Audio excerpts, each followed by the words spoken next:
Alex Allard-Gray hails from the Listuguj Mi'gmaq First Nation and works as the outreach administrator with the Indigenous Health Professions Program at McGill University. Alex completed his B.Sc at McGill, where he was a founder and later acted as president of the McGill Canadian Indigenous Science and Engineering Society. And now, with great pleasure, I invite Alex to present to our audience on the topic of working with Indigenous older adults, elders as knowledge keepers and storytellers. Welcome, Alex. Thank you, Sangeeta. I'm just going to go ahead and get started here. So before I begin on today's topic, I'd just like to introduce myself very quickly for the people in attendance. So Wanin in my language basically means who am I? My name is Alex. As was mentioned, I'm from Listuguj Mi'gmaq First Nation. For over 10 years now, I've been a guest in Jotjage, which is basically Mohawk for Montreal, which is in the territory of the Mohawk peoples, the Haudenosaunee. And I work now as the outreach administrator for the Indigenous Health Professions Program, where, as you can see in the central photo there, oftentimes I'm working with Indigenous youth, learners, sometimes mature or young, basically not only to get them interested in savvy on what opportunities exist out there for health professional programs, but also to integrate more Indigenous ways of thinking and perspectives into some topics such as science, whether it's health or general STEM fields as well. Something else that has kind of come into my job description in the past few years is to speak with health professional students and health professionals in these instances such as today to talk about, topics relating to working with the Indigenous community. Next slide, please. So the topic I'm going to mainly focus on today pertains to my community. Whenever I'm doing these types of discussions, I always try to pertain to my perspective as from being from Listuguj Mi'gmaq First Nation, because I don't want to speak on behalf of other nations out there. So a lot of my perspectives and my stories hail from my community, whether it's my family or the people who inhabit that territory. Next slide, please. First thing I'm going to talk about, and I'd also like to preface that the discussion today is going to be very based on storytelling.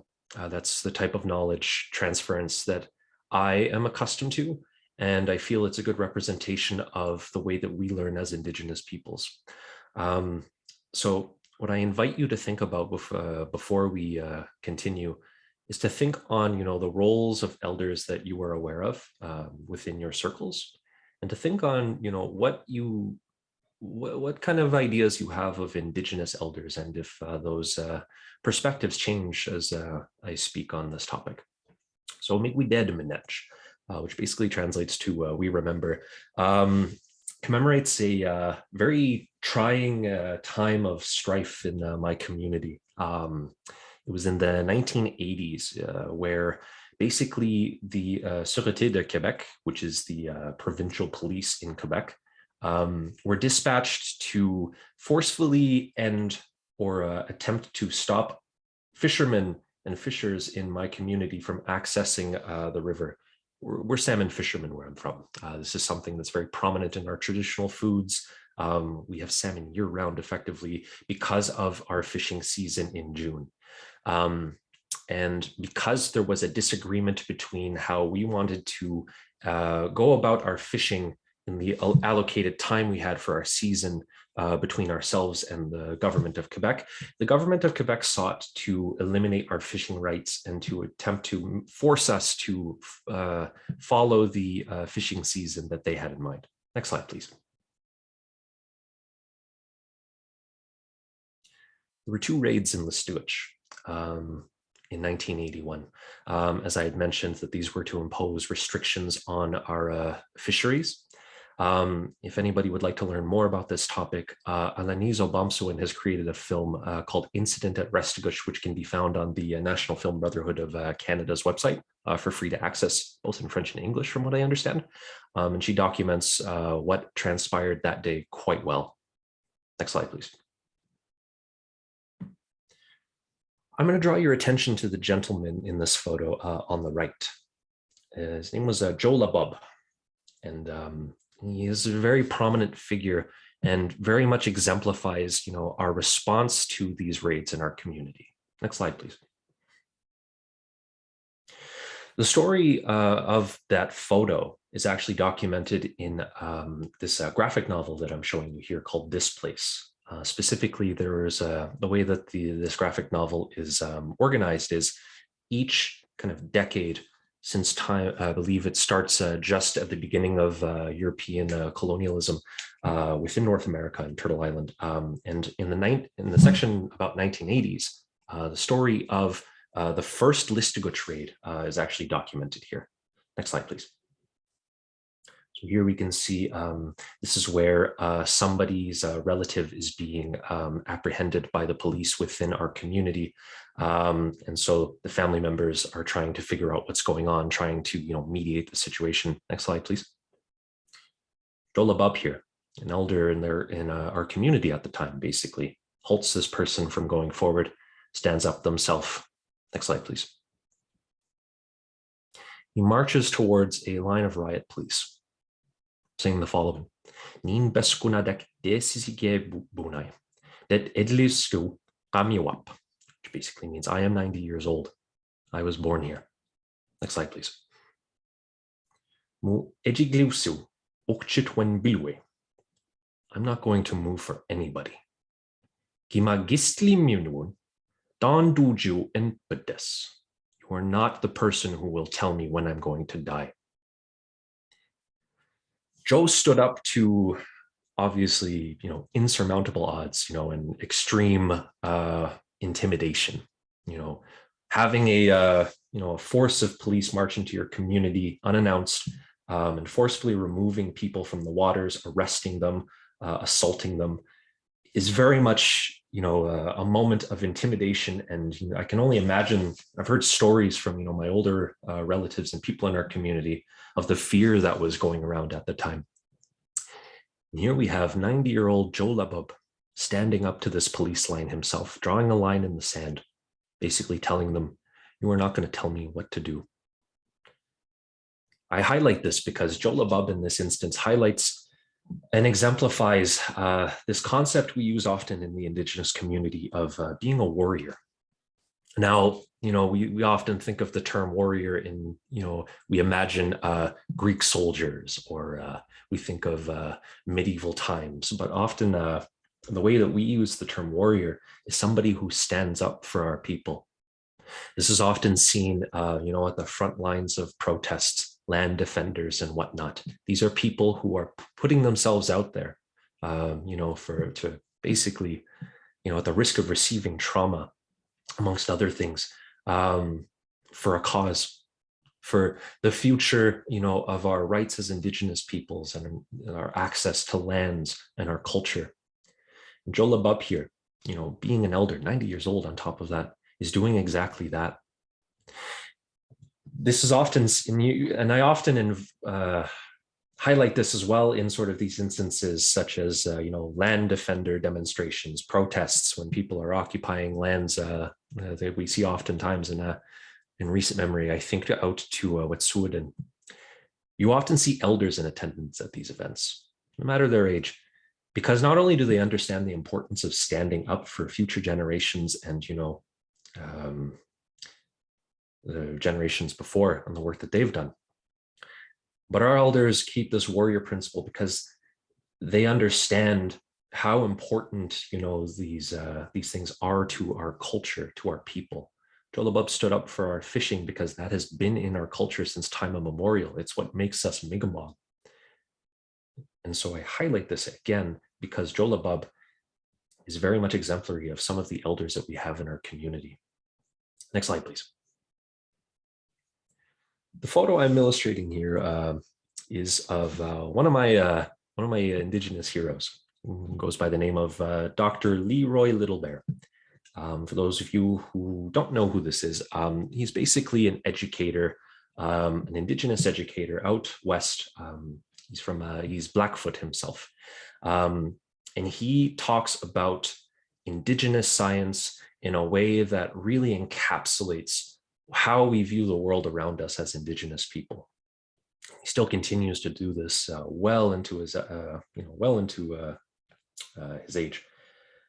He often shares a lot of stories, but something that has always struck me, or the one thing that if I can mention about Dr. Leroy Littlebear's way of thinking, is he always brings it back to language.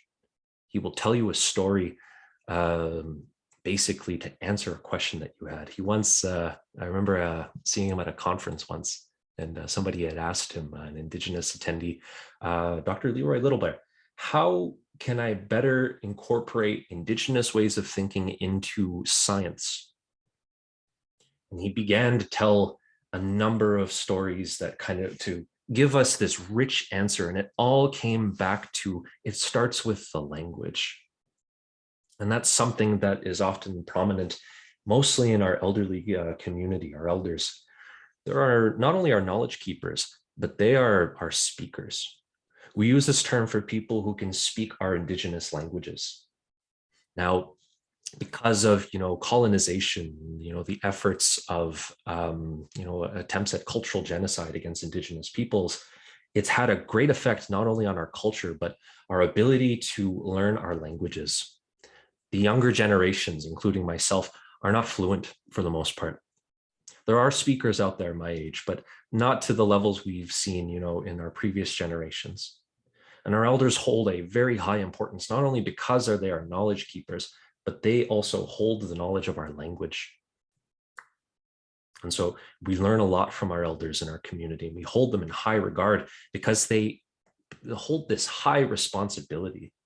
They understand that, the language needs to be transferred to the younger generations, and they often are our teachers in that sense. Next slide, please. Now, I'm talking a lot about Indigenous ways of looking at elders and the roles that Indigenous elders play. And I'm going to talk a little bit more about my experiences working with the elder community at large. When I was in school, finishing my bachelor's, I took a summer job with the Government of Canada working for Veterans Affairs.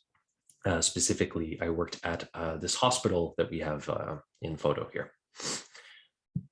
Specifically, my job was in recreation, and my focus was on stimulating elders through games, sitting down, having discussions with them, going for walks with them, basically just to keep them mentally stimulated. And in my observations of the place, in my perspectives of how elder care goes within my community, I couldn't help but contrast that to, what I was seeing within the hospital. It'd sometimes be, months before I'd seen the patients I was working with have someone visit them. I remember, more often, more than once, I'd walk into a room and, sometimes it would take one of the veterans a few moments to kind of notice that I was there, and they would just kind of zoned out, if you will. And I would just really, feel appreciative of the role that I had when I could see them light up with, making them laugh, listening to them, having discussions, going about my job as I would if I was in my own community. Smoginus, is soldier in my language, and I say that for the veterans here, but these people have great stories to share, if they're willing to share it. Whether it's about their lives, about some of the adventures that they've had, or some of the triumphs they've had in their life. And I couldn't help but feel like these people were forgotten. It was really difficult for me because I couldn't help but think of, my own grandparents and how my family had, how we've taken care of them, and the elders in our community at large. And I contrast this because I often think of, the elders that I was able to work with within St. Anne's Hospital. And it was just a very, very alienating experience, I think, for me in terms of how there was a difference in valuing the elders. Next slide, please. I followed that up with, I'm going to tell you the story about my late grandfather, Ivan. Ivan basically passed away when I was 16 through complications with Alzheimer's. Now, Ivan had to basically spend the last few months of his life within a hospital, which fortunately for our community or my family wasn't very far away from where we live. It was just in the next town over. But I can remember there wasn't a moment that passed where somebody wasn't with him. My family went out of their way to ensure that, somebody was with him at all times. And I'm sure everybody in the room is aware of, what it's like to work with a patient with Alzheimer's, and the difficulties and strain that can have on a family. But it didn't stop my family. They continued to care for him, to be there, to ask questions to the professionals and stuff, all the way until he drew his last breath. This is how we take care of our elders in my community. Next slide, please. I also want to highlight my grandmother,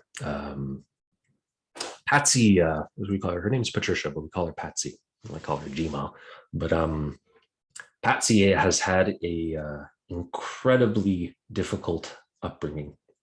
I'm showing this headline here from CBC as my grandmother's story doesn't start, but the story that I'm going to share is that my grandmother basically was raised by her father, who was a prisoner of war in the Second World War. I'll give a bit of history here. So he was part of a group of soldiers called the Royal Rifles of Canada, and was dispatched to China, basically because there were some stirrings that at the time something was happening in Japan.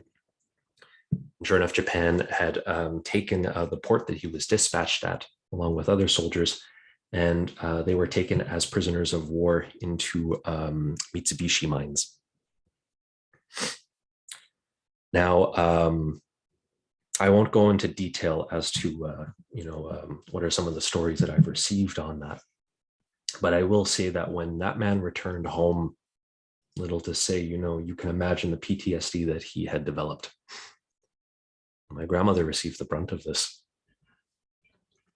She's shared stories with us that paint a picture of a very tough and a very, very traumatic, young childhood. My grandmother has, gone to many lengths to understand, the perspective, and to, learn the story of what her father went through. And she's come to forgive him. But with that upbringing, she very much has not allowed that trauma that she experienced to impact her own family. She raised 7 children herself, each of them, and as grandchildren ourselves now, we do a collective effort to make sure that grandma understands that, not only were we appreciative of the sacrifices and, the care that she's given to our family, but also that, we understand the importance. This is very much our matriarch figure in our family. And, as she's been getting older, she has diabetes now. Next slide, please. My grandmother, this past fall and into the holidays, had a back injury, and it very much, impacted her autonomy, and she's been recovering from it. But at the time, basically, she had somebody from our health center come in to basically help her around the house. She had a day worker with her. And I'm showing you this photo here because of the efforts that this person had given her. As much as she was just doing her job, I'm talking about the healthcare worker here. my grandmother wanted to make sure that she felt or understood that she was appreciative of the efforts she gave her. So she beaded her hat.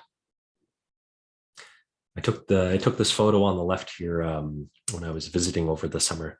She was in the middle of doing her beadwork for this hat, putting her intentions into it. And finally, in the holidays, she gifted her day worker this hat. My grandmother didn't have to do this. And she wasn't told by anybody that she should do this, but she felt it within herself that she wanted to reward this person for, the work that she was giving her. Next slide, please. There's a concept which is referred to as reciprocal teaching. I often like to use the word reciprocal learning, reciprocity, which is basically the idea that, yes, as much as, we often think of things in a Western way as teacher-student or a supervisor-worker. And oftentimes that transference of knowledge is one way. But oftentimes in the Indigenous community, we view things as reciprocal. We have things that could be gifted not only one way, but both ways, no matter who this is with. My grandmother in the previous slide, yes, she was receiving a service from this person, but she felt that she could have delivered, as a memento and as a thank you, basically beaded this hat for this healthcare worker. And this exists, all across our Indigenous communities, this idea of reciprocity. I think often to my own story. There was a time in my life where I wasn't exactly sure if, I could, if academia was for me, if, I could finish my studies. I was going through a moment of strife within my life at that point. And one of the best things that I had done was I returned to my community and I actually volunteered at our community's middle school. And within a few weeks to a few months of working there, it was my interactions with the students within that school that demonstrated to me, that I could do academia. I had a passion for it. I could finish my studies. I could go back to school. And it was this young students that I would interact with, as much as I was there to give them, teaching, to help them with things that they were having difficulty with. They helped me as much as I had helped them. They helped me find my voice. And this, as I mentioned, is just one of a few examples of this idea of reciprocity that exists within our communities. Next slide, please. Now, for the non-Indigenous people in the room, I can understand, in my time as working with the IHPP, when we approach health in a more Western way, there's a very, it's very much based in kind of, scientific method. It presents a very Euro-Western way of thinking about health. And oftentimes, this doesn't really tend to best represent what Indigenous health is for us as Indigenous people. There are many different ways of, exemplifying this and representing it. But the way that I look at it as is, we often look at things as, mental and physical in the general community. But in a lot of Indigenous culture, there's space for a spiritual and an emotional way of looking at health. And there are ways within our culture to be able to facilitate that type of health, to help improve it, to maintain it. This often comes in the form of ceremony. This often, whether that's, participating in, a physical ceremony, sometimes even ceremony is doing your culture, telling a story. There are many forms of kind of enriching our health in this way. And oftentimes there are programs out there that incorporate this way of thinking within their practice. For example, I can highlight in Akwesasne, there is a traditional, there's a more traditional medicine way of going about their healthcare. And this incorporates, spaces for elders and for people in care to be able to smudge, simple as being able to smudge, being able to share their songs, meeting with family in a space that is more accommodating and more similar to the environments that they've grown up in. Something can be said when we have elders who are leaving their communities to receive care. We have a very community-centric way of thinking, at least where I'm from. And, a lot of us have experienced, what it is to leave your community, have to find your way. And oftentimes it could be very trying, but it could also be very isolating. As much as there might be people around, we might be able to, make new friends, regardless of the situation. Being away from, our culture and our people is very much, it doesn't nourish that emotional and that spiritual connection that I was speaking of just earlier. And as healthcare practitioners, it's not exactly your job to, administer ceremony and to understand these things off the bat, but I think that being aware of it will do nothing but help in ensuring that Indigenous patients, specifically in geriatric care, will be a little less alienated at the experience of being away from their communities. And I show this on the left image here, this image of sweetgrass, because I often use the example of braiding sweetgrass as a way of incorporating your knowledge to strengthen itself. The importance of sweetgrass is it's one of our traditional medicines. We use it for a number of purposes, often to smudge, just to hold it on us for energy, to give us, strength. And I often like to use this example, as I said, to look at the ways that we think. I trained, I did my education in a Euro-Western institution. That is one way of thinking.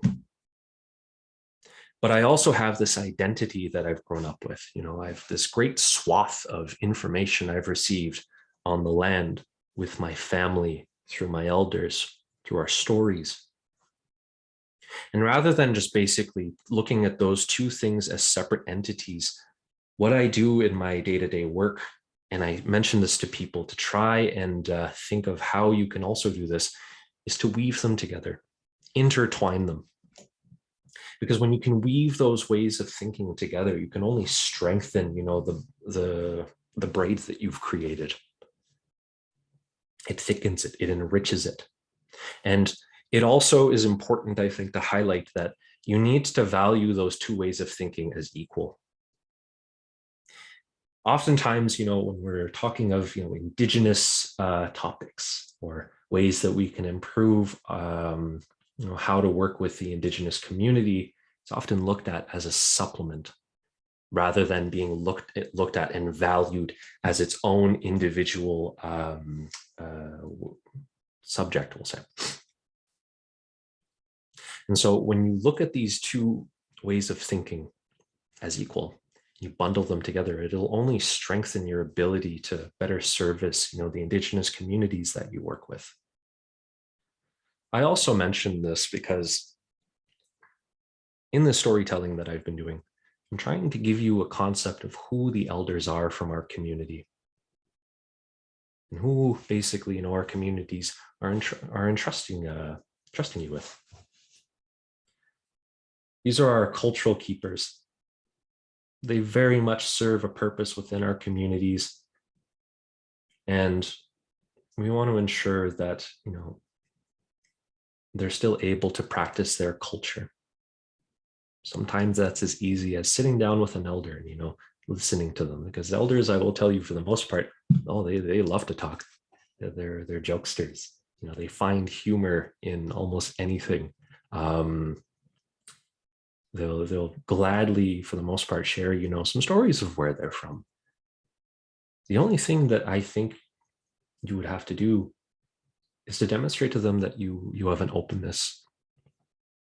Dr. Leroy Littlebear would mention in mentioned the story once, and I like to share this because I find that this fits in a lot of topics. He shares the story of two quantum physicists hear about a monk out east who has an understanding of quantum mechanics. Intrigued, and they want to basically pick this person's brain, they decide to contact him and make a trip. They head out to the location of the monk, and after a very laborious journey, they finally make their way to this monk's temple. When they arrive, they're a bit uncomfortable with the climate, and they very much just want to proceed forward into said discussion about the topic. The monk talks to them for a little bit, asks them, some questions about how their travel went, and finally asks them if they would enjoy some tea. They kind of pondered for a moment, realizing, that they're currently sweating. They don't want to insult the monk, so they agree, and they say, yes, we would like some tea. Finally, tea is brought into the room, and cups are laid out on the table. The monk is taking his time. The researchers are becoming increasingly impatient. Finally, he gets the tea, allows it to brew, continuing small talk, and then begins to pour tea into one of the cups. The cup quickly becomes half full, 3/4 full, completely full. And as the monk doesn't stop pouring tea, it begins to overflow. Confused, the two quantum physicists look at each other and kind of decide. One of them finally says, "Oh, okay, that's enough. It's overflowing everywhere." And the monk responds to that by saying, "If you would like to receive tea, it is important that you have space in your cup." And I highlight that story in this instance, that when Dr. Leroy Littlebear was telling us this, it was on the topic of incorporating Indigenous thinking into STEM, into sciences. But I think that there's a place for this as well in any type of field that works with the Indigenous community. Indigenous ways of thinking are a very different, come from a very different principle and way of thinking versus the more Euro-Western approaches we're used to in society at large. And sometimes, the journey in understanding and incorporating these perspectives is difficult, and it takes a lot of effort, and sometimes it takes a lot of questions, and it's not the same for everyone. We often say in the Indigenous community, we all walk the red road at our own pace, in forms of learning, in forms of discovering our identities. But for the non-Indigenous community as well, there are perspectives that exist within our ways of thinking that can only benefit a field such as healthcare. And this is something that I try to advocate for in our program. But I say that, if you have the opportunity to sit down with an elder, and if they're willing to share their knowledge with you, as a gift. And if you take the time to sit open-minded with your cup half full, it'll allow you to enrich your practice, yourself, and also will help the individual you are caring for to feel as if, the environment that they're in isn't so different from where they initially come from. Next slide, please. And so with that, I just want to say thank you everyone for paying attention.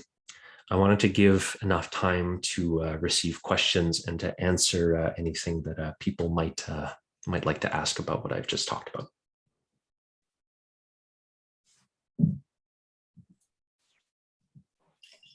Thank you so much, Alex, for that. I'm just going to quickly paste the survey link, and I invite the participants to type in any of their questions or comments in the chat box.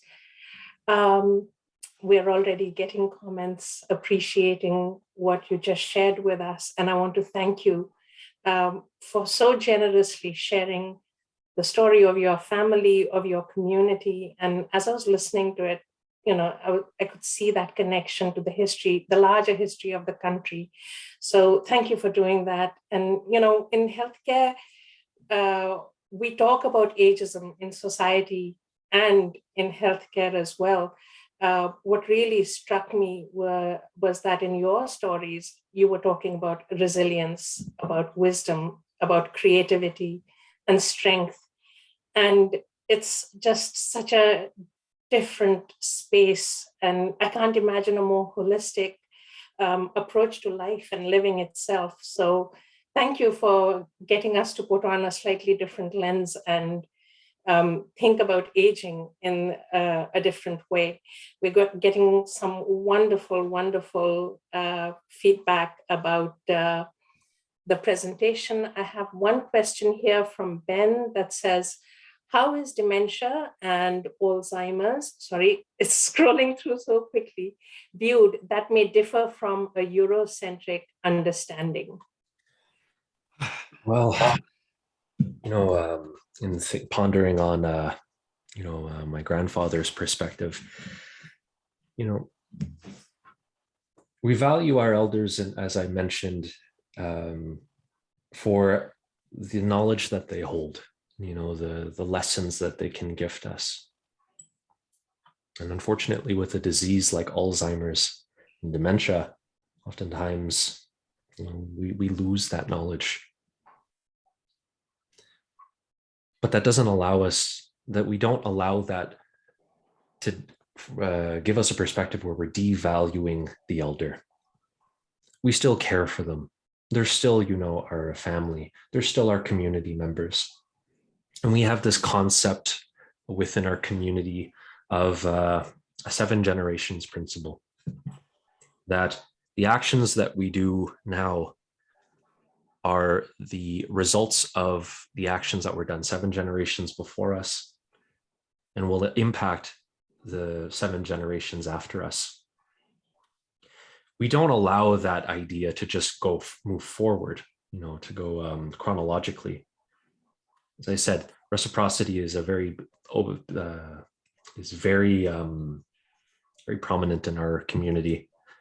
And so we care for our elders because ultimately of all the sacrifices and all of the actions that they have done for us. And so, the concept of dementia has an even, unfortunately, greater effect on Indigenous community because it takes our speakers away from us. It takes our knowledge away from us. And it can be quite trying, but we move forward. Thank you. There's another question here from Janice asking, when planning space, what items should be incorporated? And she's saying, thinking about my rehab medicine inpatient setting. I think something that is becoming more commonplace in a lot of settings, not just in healthcare, is having spaces that allow Indigenous peoples to practice their culture in a very safe manner, whether they can have enough room for their family to attend with them, creating spaces that are not exactly, in front of everyone. They have some privacy as well. Spaces that allow, something as simple as smudging. And I know that oftentimes the excuse that gets brought up is that, this doesn't align with fire codes, but there are more and more hospitals and institutions that are creating spaces to allow for it, finding ways to accommodate said fire codes while also still allowing Indigenous people to access their culture. Yeah. Thank you. Emily is asking, as someone who works in healthcare with seniors who are often in isolation with COVID precautions, is video conferencing valuable? I'll tell you something. When I was visiting home during the holidays, I stayed with my grandmother a few nights since she was having issues with taking care of herself because of her back injury. And a lot of our family are not in Listuguj presently. They live in other locations, and oftentimes, throughout the night, sometimes until 2 a.m, I would hear my grandmother talking to people, whether that was family calling her, friends. My grandmother is very much kind of taken on technology and incorporated it into her life. She practically lives on her iPad now. But you know, we live in a day and age where isolation doesn't have to be completely isolating. I see value in, you know, video technology in my own work. As much as I'm not able to physically, you know, do activities with students and be there in the space with them physically, video conferencing and you know, technology has really allowed me to do things at a distance. And I think that moving forward, you know, when, you know, if the option of not having family members or community members be able to visit people, absolutely video conferencing is a good idea. Wonderful. Thank you. And Valerie has a question. Is the term elder used for seniors or as someone who achieves the status of elder? That's an interesting question. We often use the word elder, yes, for like our elderly community, but there's an understanding that when you become an elder, you've attained life experience at that point, you know, living your identity, living in your community. And oftentimes the way that we learn is through stories. The stories come from experience. And that's why, yes, you know, when somebody ages, they become an elder just in a natural progression, but also they take on that responsibility. So the elder kind of has two meanings that effectively we use kind of interchangeably. Yes, elders are our knowledge keepers, but also elders are our older community at the same time. It holds great importance, and it's a term we use with great respect. Wonderful. Len, I'm sorry, I hope I got the pronunciation correct, says, we just brought up the issue of ageism. How is this issue being discussed with Indigenous elders in your community? Right. Or is it an issue? Is it an issue? Unfortunately, that was my thought. Yeah, unfortunately, because of colonialism and, you know, these Western Euro ways that have permeated a lot of our communities, unfortunately, yes, this does exist in our community. Is it a problem at large? Less so, I would say, than typically we see in a grander society. But we are looking at ways to be able to, you know, take care of our own elders. I can share that, you know, my community, for example, we're in the process of creating a long-term elders care facility, because we understand that, you know, we want to keep our elders within our community, but we also want them to feel as if, you know, they can benefit from being at home. They could be with their families more readily. And so is ageism a problem within the Indigenous community? I think that exists everywhere. But because of our valuation of elders, I think I would say that it's less so. Yeah. You know, when you were speaking, and I'm going to just raise that I'll be thinking about your presentation, as will so many people who have commented in the chat box. One of the things that did cross my mind was I listened to Rosanna Deerchild's program on CBC Radio, Unreserved, and she interviews Indigenous thinkers, artists, writers, and they often talk about decolonizing our minds. And the thought that crossed my mind was that to some extent, we have all been colonized in our minds, because we have absorbed those ideas and those notions about life and how it should be lived and our relationships with each other. And listening to your story was, for me, it was a bit like seeing that path of how do we go about discovering for ourselves what is important, and how do we bring those ideas into healthcare. There are still questions coming in, so I'm going to get back into that. Christine says, thank you for sharing your stories and lessons. Working on an older adult strategy, what is the best way to include elders to ensure their voices and needs are incorporated?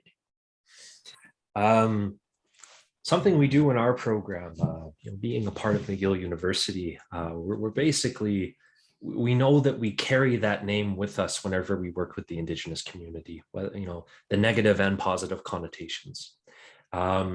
And something that we do is we ensure that, you know, different voices within the Indigenous communities that we work with are involved in the planning process and the execution of what we do. I think incorporating, the knowledge of elders into anything that you are doing will only enrich the overall project. And this is something that we continue to do. We make sure that there are elders involved in everything that we do, whether it's our elder in residence who works with us in a more formal basis, or it's the elders that we have, living near us in Jobjage. So yes, I think having elders present at the planning steps as well as the subsequent steps of anything are definitely, the right way of thinking if you want to properly have Indigenous representation valued. I'm reminded again of the metaphor of braiding sweetgrass that you talked about earlier, and weaving in different types of thinking to enrich our own learning and understanding. Thank you. So Stephen says, Euro-Western healthcare can oftentimes be reliant on best practice to help inform decisions, approaches to care. Do you have thoughts on how to shift that impulse among practitioners when engaging with Indigenous people, or even just in general? Or conversely, how to think about best practices differently to best reflect the needs and goals of Indigenous people? Ooh, big question. I know. The concept of Indigenous health is something that is going to be different for any nation or community that you're speaking with. But I think that it starts with listening to that Indigenous person and seeing what do they value in their health. Oftentimes we look at people being able to take care of themselves, autonomy as something that is, held as utmost importance. And yes, that does exist in the Indigenous community, but sometimes, being able to participate in ceremony is going to be important for an elder. Being able to, spend time with their grandkids is going to be important. The focus often comes to a lens that focuses on community. It's very rare that, if you ask an Indigenous person what is important in their life, that it'll just pertain to things that are, pertaining to an individual way of thinking. In the way that we do things. I've had the chance of being able to travel to a number of Indigenous communities in my role, and the common element that I see is it's community health. It's focusing on your health, but how that interplays in the community that you're working with. And, in Euro-Western, society, we often have a very individualistic way of looking at things, including health. And so I think that if we can adopt or learn, what it is to have a community mindset when it comes to health, it'll only help healthcare integrate Indigenous perspectives and understand and truly value, what is important for us as Indigenous people. We have time for one more question, and Alan has asked this. Thank you for sharing your story, Alex. What strategies do you suggest for Indigenous elders with advanced dementia to get them engaged in some functional activities, therapeutic recreation, something that they can relate from a cultural point of view? Of course. Thanks. Yeah.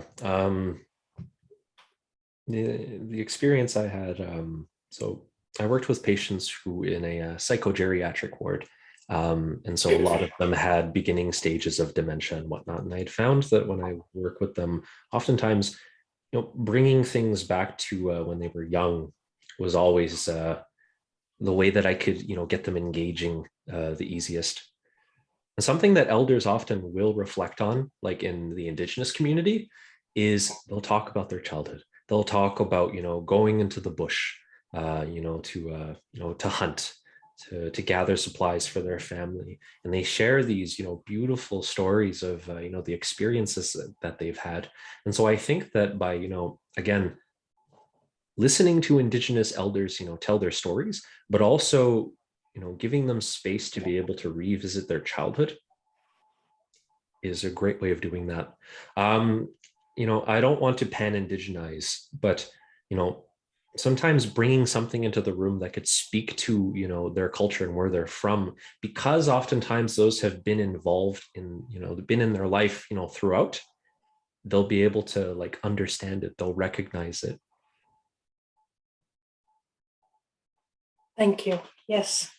And Janice just wrote such a rich presentation with many things to consider and learn. And I think that will be the enduring metaphor that of braiding sweetgrass that I'm going to take with me from this presentation, opening ourselves to learning more, to learning about different things, and taking it all respectfully.